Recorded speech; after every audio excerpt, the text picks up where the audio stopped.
we have a 23-year-old primigravida who is admitted at 34 weeks with a blood pressure of 170 upon 120, and they have elevated proteinuria. What investigations would be needed to make the diagnosis of HELLP syndrome? So giving you guys a little time, skim the answer options and tell me your answer.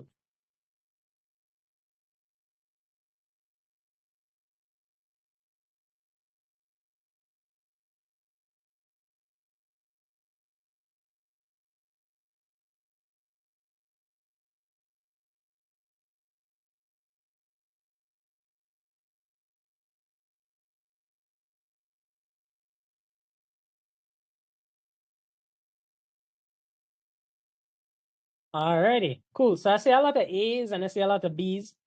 So let's have a look at it. Right? So this is a straightforward question, nothing to really explain. So, but I want you guys to have an understanding of what HELLP syndrome is. So first and foremost, let's look at the question. Let's see what's going on here. So it's a first-time pregnancy in a young lady, right? She's 34 weeks along the pregnancy, and her blood pressure is 170 upon 120, and she has proteinuria, right? So first of all, by just me saying those things, what's her diagnosis? 34-week gestation, high blood pressure, proteinuria. What's the diagnosis? All right, cool. Exactly. So diagnosis, preeclampsia, right? We're not going in the nitty-gritty of severe and whatnot. We'll save that for another time. But diagnosis we're working with here is preeclampsia. So this is an example of a second order question, right? So first thing we identify that, okay, yes, this is preeclampsia. Now, it's very important that you know two things about preeclampsia, which is one, high BP in a lady with greater than 20 weeks. Well, anyway, high blood pressure in a person with a gestational age greater than 20 weeks, right? So you have to pass 20 weeks for it to be classified as okay preeclampsia. Two, for preeclampsia, you have to have some amount of proteinuria, right? So that's good. I'm not going into specifics of preeclampsia because I'm not teaching preeclampsia tonight, but I'm just highlighting some stuff. We're going to go through all of that again later. So with preeclampsia, you can get a condition called HELLP syndrome, right? So preeclampsia, you can get a condition called HELLP syndrome. All you need to know for HELLP syndrome is what exactly does HELLP syndrome stand for, right? HELLP syndrome stands for H is hemolysis, right? E is elevated. L is liver enzymes. And then the other L is low, and then the P is platelets, right? So that's what HELLP syndrome stands for. Understand this as well, because they can give you questions where the patient doesn't have preeclampsia. So it's this HELLP syndrome, it can occur, right, without preeclampsia. So yes, HELLP syndrome does occur in preeclampsia. It's common in preeclampsia. It's a form of preeclampsia. But it can occur in a pregnant lady with no signs of preeclampsia. So always bear that in mind. So if you see a question on your MBBS and the lady doesn't have any elevated BP, no proteinuria, but they have hemolysis, they have elevated liver enzymes, they have low platelet count, then boom, you know it's HELLP syndrome, right? So, okay, next thing, just briefly going through this, let's look at next thing, which is hemolysis, right?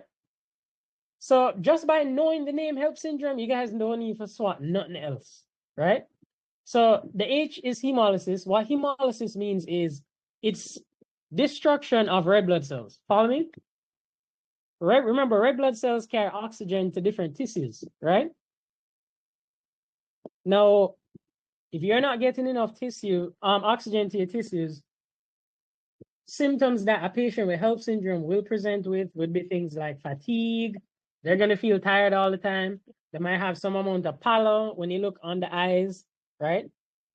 Just by looking at HELLP syndrome. The next thing, HELLP syndrome, you also get elevated liver enzymes. So when you have elevated liver enzymes, the liver enzymes are elevated because you have destruction or damage to the hepatocytes, which are liver cells. So anytime you have destruction or damage to liver cells, you get elevated liver enzymes. If the liver enzymes are elevated, that's indicating liver damage. If you have liver damage, that means you can present with right upper quadrant pain, right? So that's another symptom a patient can present with. And then the next thing is low platelet count. The patient can present with petechiae, or however you spell that. I can't bother. I'm in the spelling business tonight, but patient can have petechiae as well, right? So these are just some symptoms or signs you can look for in a patient with HELLP syndrome. Some of the questions can give you all of these in the STEM to clue you in on HELLP syndrome without actually blatantly stating that, okay, this is HELLP syndrome. So just bear that in mind. But as I mentioned, the name alone can tell you all of the signs and symptoms. So the next thing that the name alone can give you is this. When you look at hemolysis, remember I mentioned hemolysis is breakdown of red blood cells. So looking at that, how do you confirm that, okay, this patient has a breakdown of red blood cells? You want to do a CBC. Another name for a CBC is FBC, which means full blood count. CBC means complete blood count. So CBC or FBC, they're the same thing. So you want to do one of those.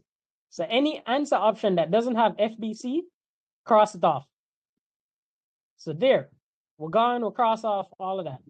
Next thing you want to confirm, liver enzymes, right?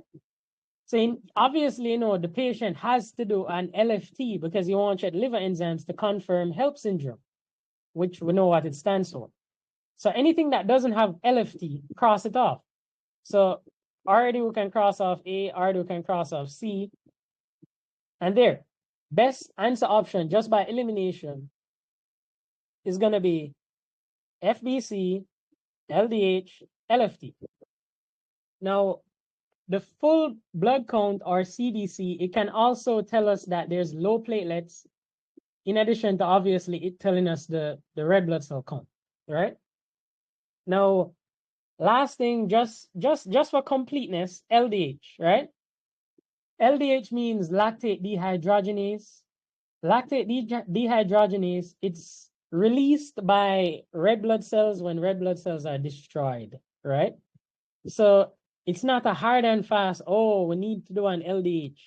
But an LDH, since it's in the answer option, it's not wrong for it being there because you can have elevated LDH because you have hemolysis. Follow me? So that, I think, adequately breaks down the question, and we learn everything that we should from this particular question.